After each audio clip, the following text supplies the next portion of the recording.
Assalamualaikum warahmatullahi wabarakatuh. Perkenalkan, nama saya Asmiar Gusman dan nama rekan saya bernama Tasya Bakri. Kami dari kelompok 1 mata kuliah perpajakan dengan judul makalah pajak negara. Warahmatullahi wabarakatuh. Saya Tasya Bakri dari kelompok 1 ingin memaparkan materi saya yang berjudul pajak negara dan pajak daerah, yang dimana poin-poinnya yaitu pajak negara, pajak daerah, dan retribusi daerah, yang dimana pajak negara ini akan dibahas oleh saya sendiri. Adapun pengertian pajak negara. Pajak negara, pajak atau pajak pusat merupakan pajak yang dipungut oleh pemerintah pusat dan digunakan untuk membiayai seluruh kebutuhan rumah tangga. Pemungutan pajak negara memiliki tujuan sementara penghasilan bagi pemerintah daerah di Indonesia. Bagi hasil diperlukan untuk menjaga kelangsungan negara Kesatuan Republik Indonesia atau bisa disingkat NKRI. Sebagai wujud keseimbangan penerimaan antara pusat dan daerah atas pajak yang dipungut oleh negara atau bisa negara pusat, dan sumber berada di daerah. Adapun jenis-jenis pajak negara yaitu yang pertama, pajak penghasilan atau bisa disingkat PPH. Kedua, pajak pertambahan nilai atau bisa disingkat PPN. Ketiga, pajak perjualan atas barang mewah atau bisa disingkat PPNBM. Keempat, bea materai atau bisa disingkat BM. Adapun sejarah bea materai dari masa ke masa. Penggunaan bea materai di Indonesia awalnya diatur dalam aturan bea materai 1921 atau bernama Guideline tahun 1921 nomor 498. Aturan mengenai bea materai ini kemudian mengalami beberapa kali perubahan, tercatat diubah dengan Undang-Undang nomor 2 PRP tahun 1965 yang ditetapkan menjadi Undang-Undang nomor 7 tahun 1969. Undang-Undang bea materai ini terakhir kali diubah menjadi Undang-Undang nomor 13 tahun 1985 tentang bea materai. Perubahan ini dilakukan karena dinilai sudah tidak sesuai lagi dengan keperluan dan perkembangan di Indonesia pada masa itu. Bea materai naik objeknya setelah nanti Undang-Undang bea materai terbaru disahkan. Tarif bea materai naik, objeknya bertambah, dan penggunaan bea materai elektronik atau e-materai yang berlaku mulai 2021 tanpa mengubah Undang-Undang nomor 13 1985. Pada tahun 2000 pemerintahan memutuskan menaikkan tarif bea materai dari sebelumnya yang dulunya 500 menjadi 3.000 dan dari yang dulunya 1.000 menjadi 6.000. Kenaikan bea materai ini ditetapkan dalam peraturan pemerintah atau bisa disingkat PP nomor 24 tahun 2000 tentang perubahan tarif bea materai dan besar batas pengenaan harga nominal yang dikenakan bea materai. Kini, melalui revisi undang-undang, bea materai terbaru menggantikan Undang-Undang nomor 13 tahun 1985. Tarif bea materai dinaikkan dan diubah menjadi satu tarif saja, yaitu sebesar 10.000. Adapun Undang-Undang Pajak Penghasilan terbaru atau bisa disingkat UU PPH. Perubahan Undang-Undang PPH dilatar belakangi oleh sebagai perkembangan yang terjadi di bidang teknologi informasi, ekonomi, sosial, dan politik Indonesia. Berikut periode perubahan Undang-Undang PPH yang pertama hingga terbaru. Yang pertama, Undang-Undang Nomor 7 1983 tentang pajak penghasilan merupakan undang-undang paling awal yang dibuat tentang pajak penghasilan. Kedua, Undang-Undang Nomor 7 Tahun 1991 tentang perubahan atas Undang-Undang Nomor 7 Tahun 1983 tentang pajak penghasilan. Yang ketiga, Undang-Undang Nomor 10 Tahun 1994 tentang perubahan atas Undang-Undang Nomor 7 Tahun 1983 tentang pajak penghasilan sebagaimana telah diubah dengan Undang-Undang Nomor 7 Tahun 1991. Yang keempat, Undang-Undang Nomor 17 Tahun 2000 tentang perubahan ketiga atas Undang-Undang Nomor 7 Tahun 1983 atas Undang-Undang Pajak Penghasilan Tahun 1984. Dan yang terakhir, yang kelima, Undang-Undang Nomor 36 Tahun 2008 tentang perubahan keempat dan atas Undang-Undang Nomor 7 Tahun 1983 tentang pajak penghasilan. Jadi Undang-Undang Nomor 36 Tahun 2008 tentang perubahan keempat atas Undang-Undang Nomor 7 Tahun 1983 tentang pajak penghasilan merupakan undang-undang pajak penghasilan terbaru dan berlaku hingga saat ini. Adapun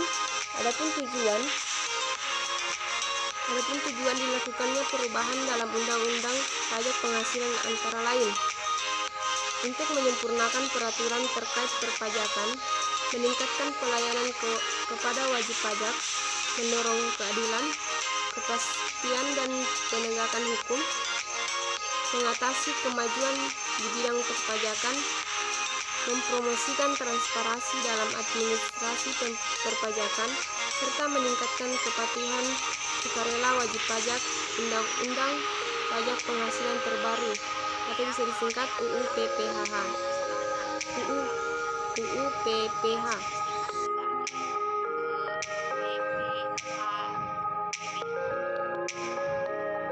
Baiklah, di sini saya akan menjelaskan mengenai pajak daerah. Jadi yang pertama itu yaitu pengertian pajak daerah.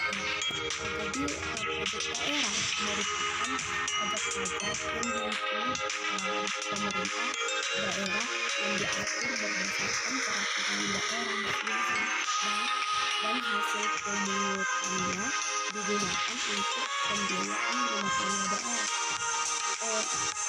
Mengenai tentang jenis-jenis pajak daerah, jadi berdasarkan Undang-Undang Nomor 28 Tahun 2009 tentang pajak daerah dan distribusi daerah, jadi pajak daerah dibagi menjadi dua, yaitu pajak provinsi yang terdiri dari pajak kendaraan bermotor, bea balik nama kendaraan bermotor, pajak bahan bakar kendaraan bermotor, pajak air permukaan dan pajak rokok.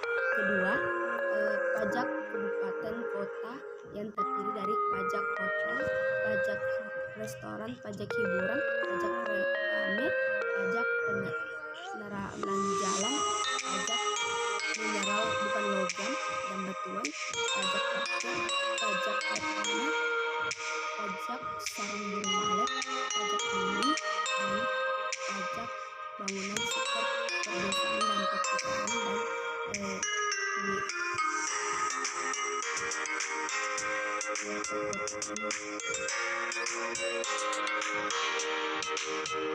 poin yang kedua yaitu ciri-ciri pajak daerah.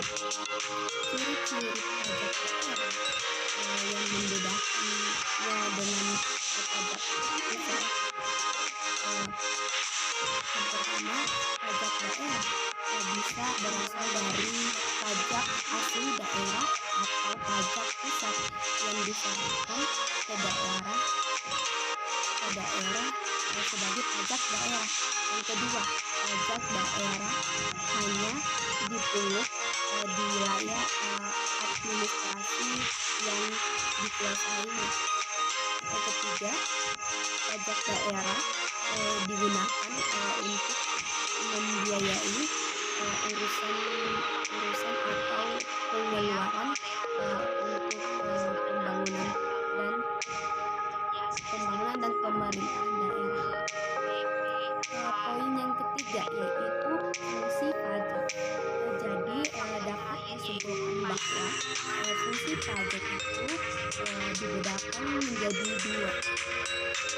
yaitu fungsi ya multiplier yang berkaitan dengan fungsi pembiayaan, dan fungsi reguler yang berkaitan dengan fungsi pengatur untuk tujuan tertentu.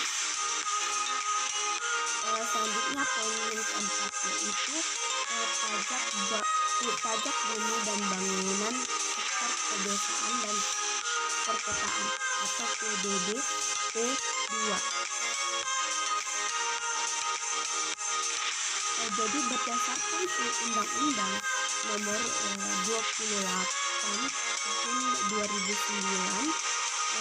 tentang pajak daerah dan retribusi daerah, PBB P2 adalah pajak atas bumi dan bangunan yang dimiliki dan dikuasai dan dimanfaatkan oleh orang pribadi atau badan kecuali kawasan yang digunakan untuk kegiatan usaha perkebunan, perhutanan, dan pertambangan. Selanjutnya poin yang kelima yaitu definisi penilaian dan metode penilaian pajak. Jadi penilaian pajak bumi dan bangunan atau PBB adalah kegiatan menghitung nilai jual bumi atau bangunan dalam rangka melakukan pembagian bahan PBB secara merata dan seadil mungkin berdasarkan karakteristik objek pajak dan sesuai dengan nilai jualnya dengan tujuan akhir pendapatan perkiraan nilai sedangkan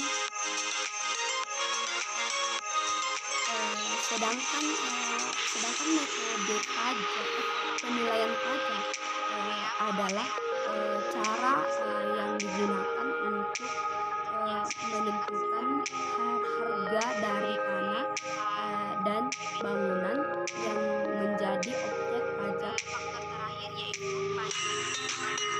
Poin yang keenam yaitu membahas tentang penetapan nilai jual objek pajak atau biasa disingkat menjadi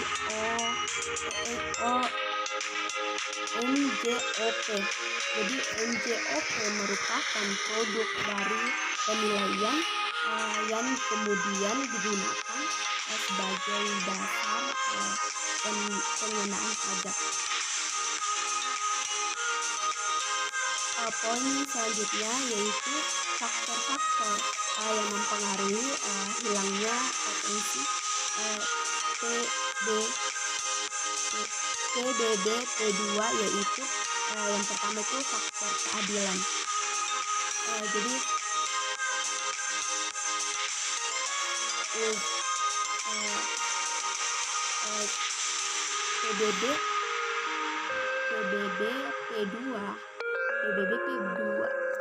PBB merupakan objek pajak efektif yang penggunaannya itu tidak memperhasilkan kondisi subjek pajak, sehingga apabila faktor keadilan ini tetap dijadikan pertimbangan dalam penentuan NJOP, maka pemerintah akan kehilangan potensi yang seharusnya bisa didapatkan. Faktor kedua yaitu faktor sosial. Jadi faktor sosial di sini ditunjukkan dengan tingkat karakteristik penduduk.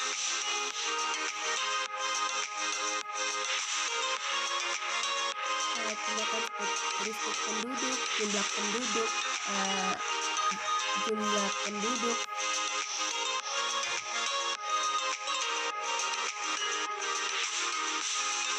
tingkat pendapatan, tingkat pendidikan, tingkat kejahatan, tingkat pendidikan, dan lain-lain. adanya hal tersebut, maka membentuk pola hidup berkelompok di masyarakat. Faktor yang ketiga yaitu faktor ekonomi. Faktor ini menjadi pertimbangan karena di setiap masyarakat memiliki tingkat kesejahteraan dan pola hidup yang berbeda-beda. Jadi diperlukannya faktor ini adalah untuk mengambil keputusan mengenai penetapan NJOP yang perolehannya berbeda, bisa dari asal diperoleh ataupun tahun perolehan. Faktor berikutnya yaitu bea perolehan hak atas tanah dan bangunan atau biasa disingkat sebagai BPHTB. Faktor terakhir yaitu pajak bumi dan bangunan, sektor pedesaan dan sektor perkotaan.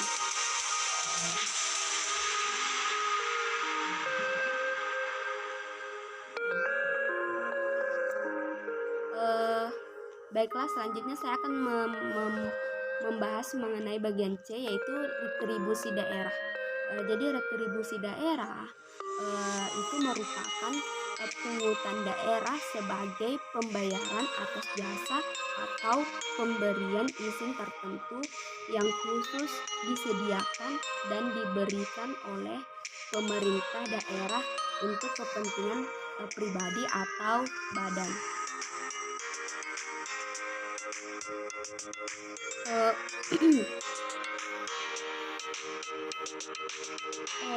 Jadi menurut Undang-Undang Nomor 8 tahun 2009 tentang pajak daerah dan retribusi daerah.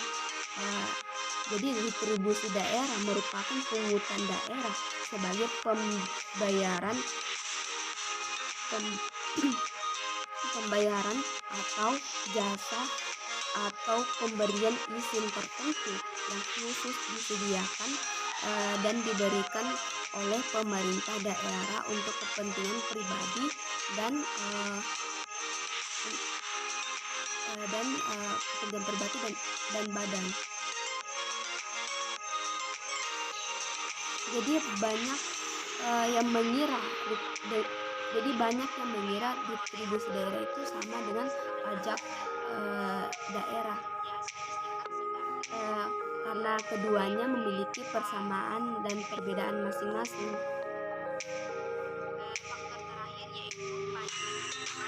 Karena keduanya merupakan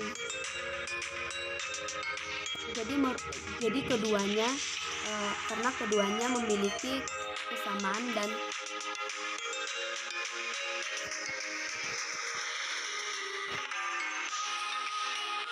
jadi banyak yang mengira jika retribusi daerah sama dengan pajak daerah. Penyertaan tersebut tidak sepenuhnya salah karena keduanya memiliki persamaan dan perbedaan masing-masing. Keduanya merupakan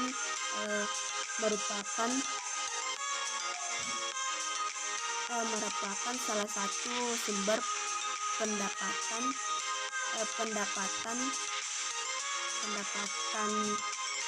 pemerintah daerah yang paling penting untuk membiayai pembangunan. Selain itu, keduanya bersifat dipaksakan dan dibebankan kepada masyarakat. Jika masyarakat membayar keduanya, maka tercapai kesejahteraan bersama. Jenis retribusi daerah beserta tarifnya.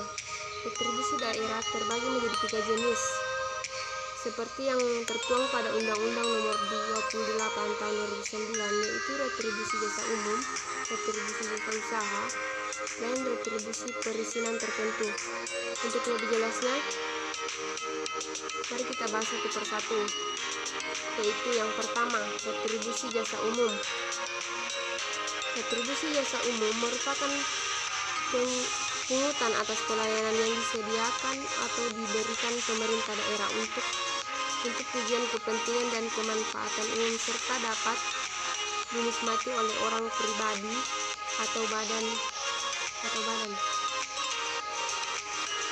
Retribusi jasa umum juga dibagi ke dalam beberapa bagian, yaitu yang pertama, retribusi pelayanan kesehatan, yang kedua, retribusi pelayanan persampahan atau kebersihan, yang ketiga, retribusi pergantian biaya cek KTP dan akta catatan sipil.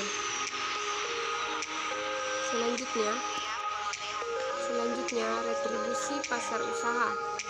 Retribusi pasar usaha ini merupakan pungutan atas pelayanan yang disediakan oleh pemerintah daerah dengan memungut prinsip komersial, baik itu pelayanan dengan menggunakan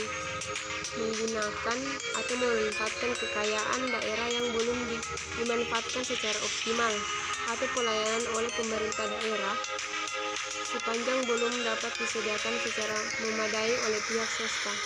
Retribusi jasa usaha ini juga dibagi dalam beberapa bagian, yaitu yang pertama, retribusi pemakaian kekayaan daerah, yang kedua, retribusi pasar grosir atau pertokoan, yang ketiga, retribusi tempat pelelangan.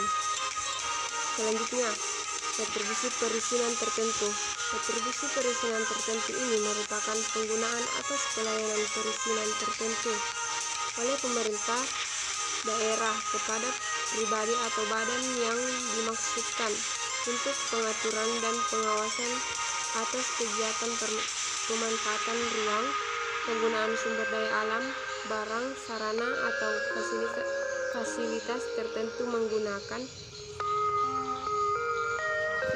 guna melindungi kepentingan umum dan menjaga kelestarian. Retribusi perizinan tertentu juga dibagi ke dalam beberapa jenis, yaitu yang pertama, retribusi izin mendirikan bangunan atau biasa disebut IMB atau disingkat IMB. Kedua, retribusi izin tempat penjualan minuman beralkohol. Ketiga, retribusi izin gangguan. Itu saja yang dapat saya jelaskan. Kurang dan lebihnya mohon dimaafkan. Saya Tasya Bakri. Mohon undur diri. Wabillahi taufiq wal hidayah. Wassalamualaikum warahmatullahi wabarakatuh.